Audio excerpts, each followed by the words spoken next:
Álvaro Rosero. ¡Vete a tu recámara, pero ya! El show de la papaya. El programa de opinión, entretenimiento, información y música más influyente de la radio. Desde la cabina de Exa FM en Quito, Ecuador, para el mundo entero. El show de la papaya. Buenos días. Échale, chamacos. Hola, ¿cómo estás? Muy buenos días, son las 9:15, da inicio el show de la papaya. Hasta ahora te agradecemos muchísimo por estar del otro lado, por estar al pendiente en tu vehículo, en tu casa, en tu oficina, donde sea que te encuentres. Gracias por escucharnos. Hoy por hoy es muy sencillo escuchar radio, lo puedes hacer a través de cualquier dispositivo, de un radio mismo, evidentemente, pero si no estás en nuestra zona de cobertura, Quito 92.5, 89.7 para Riobamba, pues en cualquier lugar online, Exa FM Ecuador, y nos vas a encontrar. Te recomendamos nuestro sitio de streaming, tanto en video como en audio, www.exafm.net. El presidente de la República está en Cuenca, y está en Cuenca porque allá la cosa ahora anda un poquito tensa. Y está tensa porque los cuencanos, los azuayos, al parecer, han tomado una decisión. Y esa decisión es que no se continúe con un proceso de explotación minera que ha ganado el discurso y las alertas que se habrían generado, sobre todo desde los gobiernos locales, y seguramente de otros sectores también, alertando sobre riesgos inminentes en caso de que ese proyecto continúe, riesgos inminentes relacionados con un potencial daño al agua que llega a ellos, a sus hogares, del agua de Cuenca, del Azuay. Este es un tema en el que ha habido una discusión desde hace algunas semanas, en donde a estas alturas evidentemente ya se está hablando de un tema que pasa por lo político, y cuando pasa por el matiz de lo político, pocas expectativas pueden haber de que se resuelva en función de la conveniencia real y de lo técnico, podríamos decir. Es la empresa Etapa, una empresa municipal, local, que se encarga de emitir un informe sobre los riesgos de estos proyectos o de este proyecto. Y a partir de eso, entonces, hay hoy, se podría pensar, un consenso ciudadano de que no quieren ese proyecto, y todavía hay discursos mucho más riesgosos de algunos que dicen no queremos saber nada con la minería.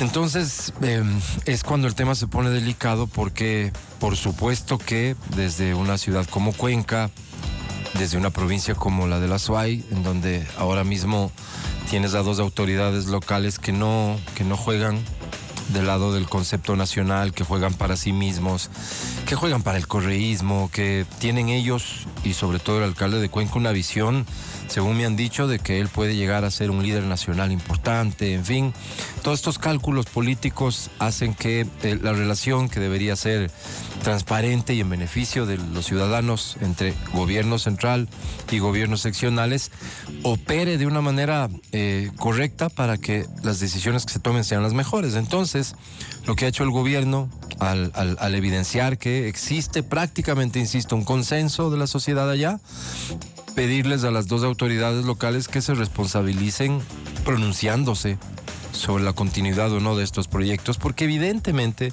al suspender proyectos no se trata de que iban a iniciar, habían iniciado, las etapas ya se estaban llevando a cabo, habrá costos, y esos costos pueden tener relación con demandas, y esas demandas pueden terminar como muchas otras demandas han terminado en contra del país, simplemente porque se consideró por parte de una autoridad quien dirima esto como una arbitrariedad por parte del Estado, y normalmente estas cosas terminan en gigantescas cantidades de recursos que se tienen que pagar a los perjudicados. Frente a eso, que no va a suceder hoy, no va a suceder mañana, sucederá en el futuro, hay que asumir responsabilidades. Entonces, si tú tienes a dos autoridades locales que están no solo respaldando, sino impulsando hasta movilizaciones, una que se llevaría a cabo la próxima semana, que debería de alguna manera, no sé si cancelarse después de este anuncio que acaba de hacer el presidente de la República, en el sentido de que no va a continuar con el proyecto, pero que se hagan responsables las autoridades. Digo, estas autoridades han estado impulsando la vía contraria al proyecto. Deberían hacerse responsables, lo cual me parece muy bien. Ha estado presente en una entrevista el presidente de la República y se ha referido también a esto que ha hecho mucho ruido en las últimas semanas y que tiene que ver con lo que le puedes denominar como la crisis de la salud, la crisis hospitalaria, la crisis de medicamentos.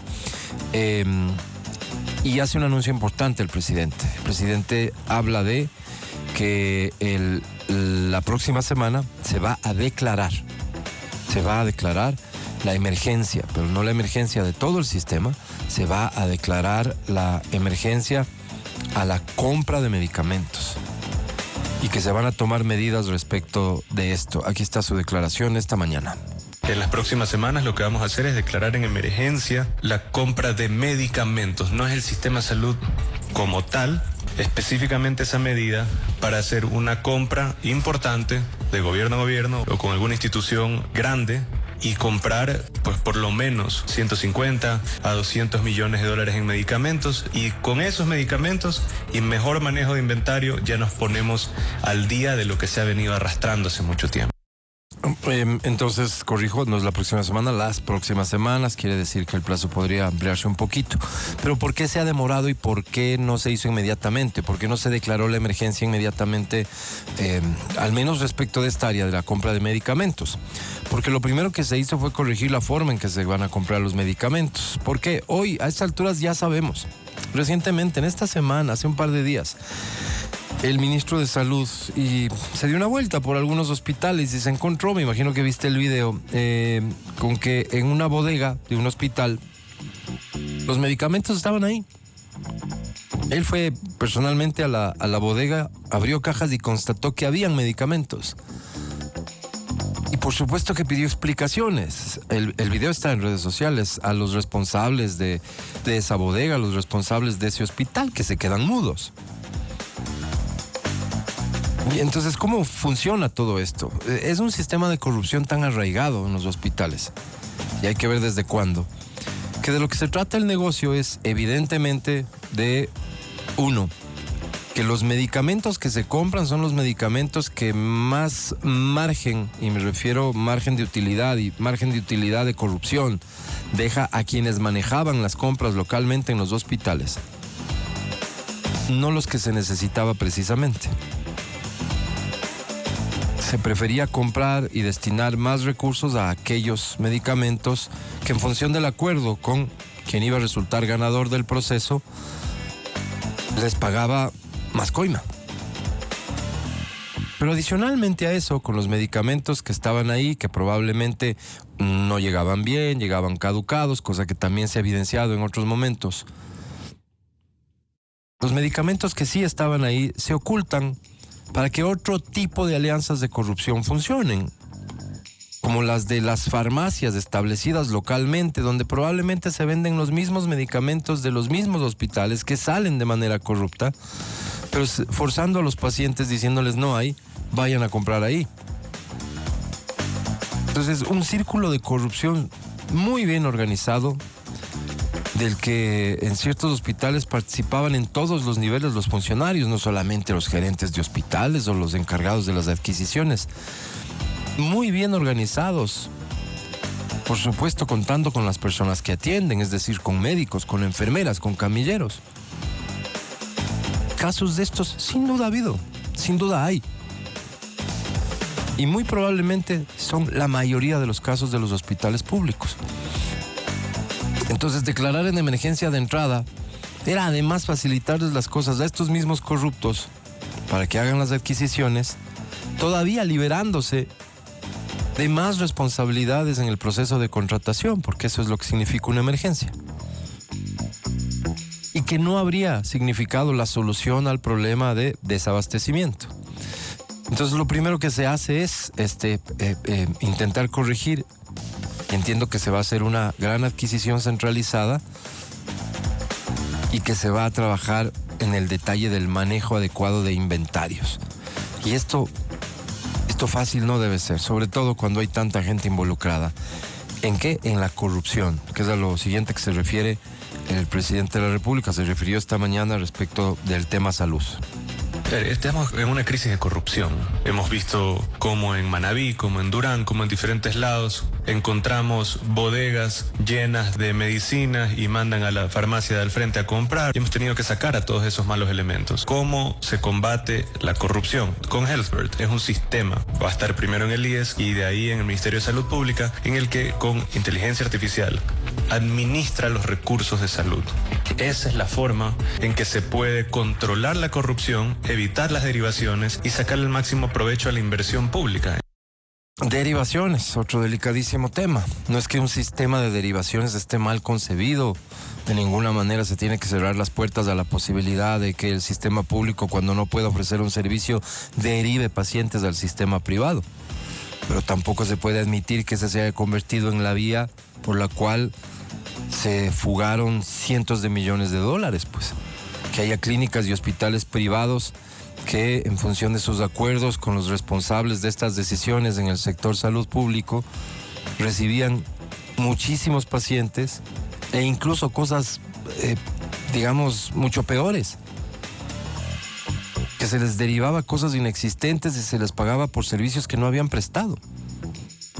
Y se enriquecieron muchísimo un montón de gente. Combatir la corrupción en el sector salud no ha de ser en lo absoluto fácil, pero por supuesto que tenemos que exigir que se lo haga. Y todo esto tiene que ser contra resultados, porque estos anuncios que acaba de hacer el presidente, que son sin duda importantes y que hay que prestarles atención, y de alguna manera por eso me permito replicarlos, significan también asumir responsabilidades por parte del primer mandatario. Porque si él nos dice en las próximas semanas vamos a hacer una compra de medicamentos, entonces tenemos que estar pendientes de que eso ocurra, porque hay personas que en efecto están necesitando esos medicamentos y que la salud pública tiene la obligación de ofrecérselos, de dárselos, de entregárselos, porque ese es el deber del Estado. Y por supuesto que tenemos que estar pendientes de que estos actos de corrupción que hoy son denunciados, una vez que se nos señale incluso cuál es el camino de solución, se implemente. Teníamos que estar al pendiente y tenemos que seguir evaluando a nuestras autoridades en general por los resultados, mediando probablemente un mínimo de sensatez respecto de los tiempos y las dimensiones de las crisis. Pero, por ejemplo, si este año, como parece que así va a ser, salimos bien librados de los cortes de energía que también nos dijeron que este año iba a haber, ¿no? Hace poquito nomás había, no me voy a referir a los grandes titulares que solo se hacen eco de voceros que se presentan como expertos y demás para alertar sobre que es innegable que van a haber apagones. Pues si es que este año no hay apagones, tendremos que reconocer que el gobierno sale bien librado en esa área. Y tendremos que atribuirle al menos en algo el mérito a la gestión, pues. Es que solo hubo muchas lluvias. Bueno, habrá quien intente sostener un discurso de ese tipo, pero mediando un mínimo de sensatez tendremos que admitir que hay aciertos. Y en el tema de la salud, por supuesto que por la sensibilidad del tema no nos podemos dar licencias de tiempo que signifique que personas padezcan, no se diga que se pierdan vidas. Es muy delicado. Pero si al final lo que obtenemos es un sistema menos corrupto y más eficiente, tendremos que reconocerlo. Si eso no ocurre, por supuesto que tenemos que saber sancionar a quien corresponda. Ni más faltaba. Evaluemos a nuestras autoridades en función de los resultados. Me parece que, como cualquier ciudadano, eso es lo correcto. Estos dos anuncios me parecieron muy importantes y por eso los compartí contigo. Hoy, cerrando semana aquí en el show de la papaya, comenzamos. Muy buenos días. En vivo desde la cabina